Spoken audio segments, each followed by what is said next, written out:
Merci, Monsieur le Ministre. Pour le groupe 2RDP, la parole est à Monsieur Jacques Krabal.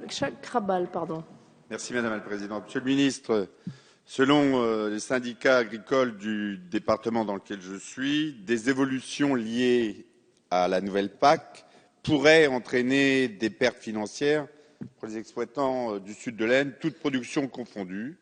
Par exemple, le prix du blé se maintenait, si le prix du blé se maintenait à 70 € tonne, la rémunération des agriculteurs viendrait à baisser en moyenne de 33%. Cela ne serait pas sans conséquence sur l'emploi et sur les aspects économiques, vous en doutez. Quelle est votre analyse, Monsieur le Ministre, sur cette perspective? Par ailleurs, veiller à la préservation des zones à handicap naturel est important.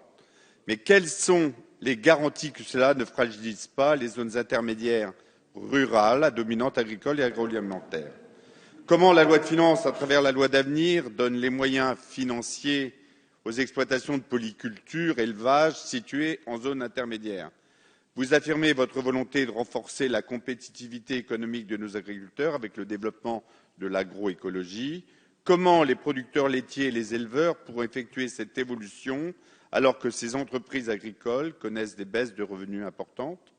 Monsieur le ministre, vous avez soutenu l'enseignement agricole, ça a été rappelé tout à l'heure, en créant de nouveaux postes d'enseignants, ce que nous saluons.